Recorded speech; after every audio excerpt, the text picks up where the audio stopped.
बात कर लेते हैं पश्चिम बंगाल की। पश्चिम बंगाल के दौरे पर भी हैं प्रधानमंत्री नरेंद्र मोदी, जहां पीएम मोदी की एक बड़ी रैली वहां पर होने वाली है। बंगाल में चुनाव प्रचार करेंगे पीएम मोदी और इसकी शुरुआत कूच बिहार से होगी, जहां कूच बिहार में जनसभा को संबोधित भी करने वाले हैं पीएम मोदी।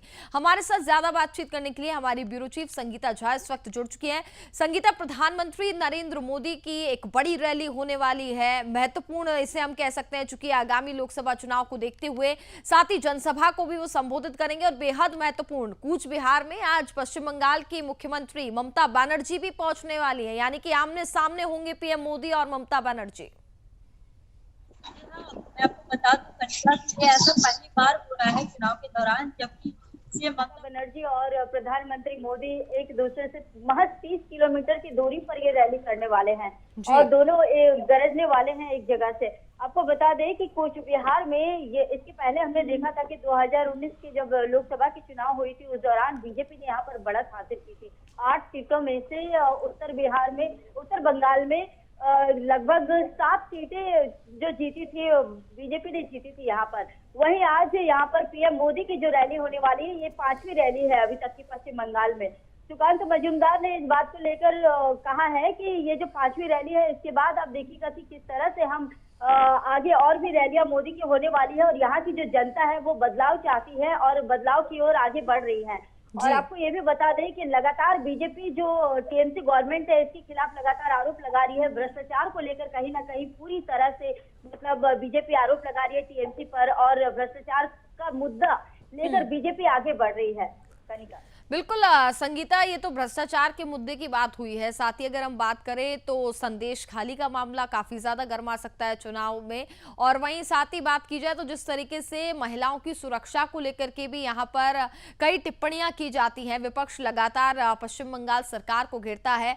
कितना ज्यादा अगर हम देखें तो ये चुनाव में इसका असर हमें देखने को मिलने वाला है, चूंकि संदेश खाली का मामला काफी ज्यादा बड़ा रहा और इसको विपक्ष ने प्रमुखता से उठाया भी है और इसका असर कहीं ना कहीं लोकसभा चुनाव में जरूर देखने को मिलेगा। क्या यही कारण हो सकता है बदलाव का भी?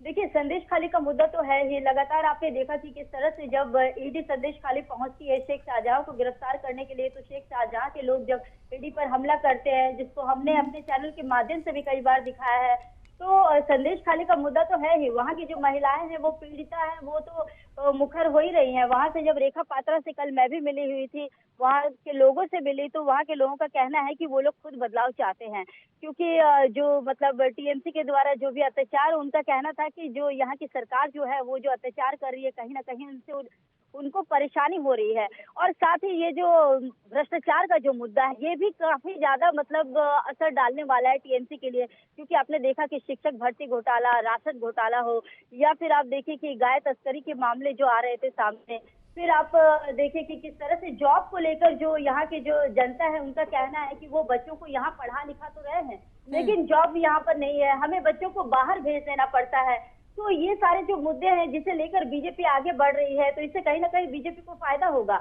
और आप देखिए कि यहाँ के जो जनता है उनका ये भी कहना है कि अगर हमें किसी तरह की कोई परेशानी होती है, हमें अगर किसी तरह की हम अगर बीमार पड़ जाते हैं, तो हमें बड़े बड़े इलाज कराने के लिए हमें यहाँ से बाहर जाना पड़ता है। यहाँ पर हमें वो सुविधाएं नहीं मिलती है।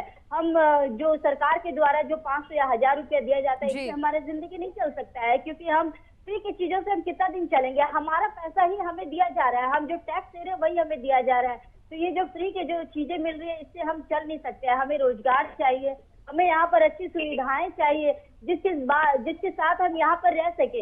अगर हम यहाँ पे बच्चों को पढ़ा रहे और अगर हमें बाहर ही भेज देना पड़ रहा है, तो फिर क्या फायदा है। तो इन मुद्दों को लेकर बीजेपी ने लपक लिया, इन मुद्दों को और लेकर ये बीजेपी आगे बढ़ रही है। तो इस वजह से बीजेपी को कहीं ना कहीं फायदा हो सकता है। और नॉर्थ बंगाल में हमने देखा ही है कि बीजेपी को काफी ज्यादा 2019 के चुनाव में फायदा मिला था, और फिर पीएम मोदी की जो रैली होने वाली है, इससे भी कहीं ना कहीं फायदा मिलेगा। और आज हम देखेंगे कि जब 3 बजे पीएम मोदी पहुंचेंगे कूच बिहार, उसके बाद ठीक वहीं पर सीएम ममता बनर्जी की जो सभा होने वाली है, 2 रैली होने वाली है। सीएम ममता बनर्जी भी 2 रैलियां वहां पर करने वाली है। तो इसके बाद क्या कुछ हमें जानने को मिलता है, पीएम मोदी क्या कुछ घोषणाएं करते हैं, ये भी हम देखेंगे।